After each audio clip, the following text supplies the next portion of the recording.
দাঁড়ান, আমরা বিস্তার নিয়ে ক্যামেরার সামনে। আপনারা সকলে জানেন যে র্যাপিড অ্যাকশন ব্যাটালিয়ন তার সূচনা লগ্ন থেকেই মাদক বিরোধী বিভিন্ন অভিযান পরিচালনা করে অগ্রগামী এবং কার্যকর ভূমিকা রেখে আসছে। মাদকের বিরুদ্ধে আমাদের জিরো টলারেন্স নীতি অনুসরণ করে ইতিমধ্যেই এই বাহিনী বিপুল পরিমাণে মাদক জব্দ করেছে এবং মাদকের সাথে জড়িত বিভিন্ন কারবারিদেরকে আটক করেছে।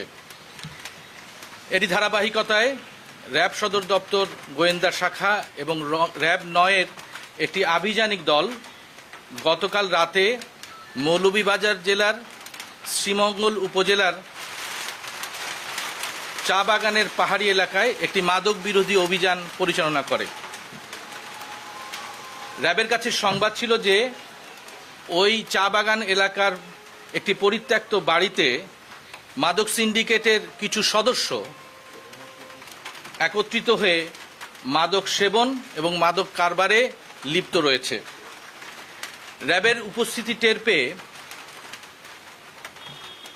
ওই সিন্ডিকেটের সদস্যরা পালানোর চেষ্টা করে এবং এ সময় একজন মাদক কারবারিকে র্যাব হাতে নাতে গ্রেফতার করে এবং তার কাছ থেকে প্রায় ৪,৪০০ পিস ইয়াবা, ৩ বোতল বিদেশি মদ, ৩ বোতল ফেন্সিডিল, একটি গুলি ভর্তি বিদেশি আগ্নেয়াস্ত্র জব্দ করা হয়।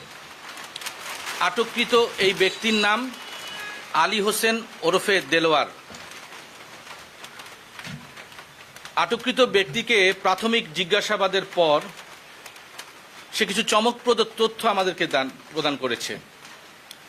আটককৃত ব্যক্তিটির উচ্ছৃঙ্খল আচরণ, তার যে ব্যবহার এবং তার যে আচরণ এবং তার বাংলা এবং ইংরেজি মিশ্রিত বিভিন্ন উচ্চারণ দেখে আমাদের সন্দেহের উদ্রেক হয় এবং পরবর্তীতে আমরা জিজ্ঞাসাবাদে জানতে পারি যে আটককৃত এই ব্যক্তি, যিনি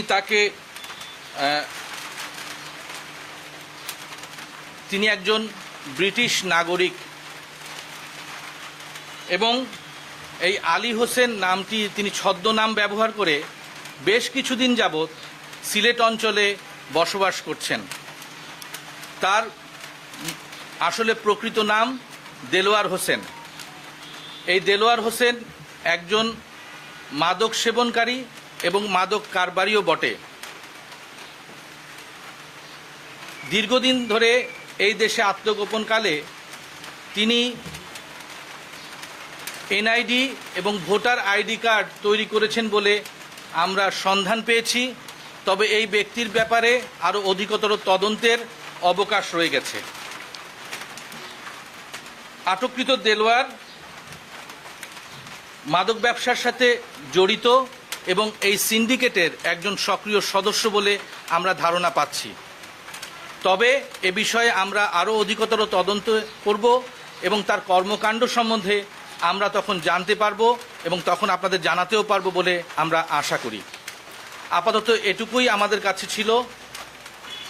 আমরা আটককৃত এই ব্যক্তিকে আইনানুগ ব্যবস্থার মাধ্যমে মামলায় নিকটস্থ থানায় জব্দ করব। আমরা ধারণা করছি যে সে একজন ব্রিটিশ নাগরিক। তবে এ ব্যাপারে আমরা অধিকতর তদন্ত করে আপনাদেরকে জানাবো বলে আমরা মনে করি।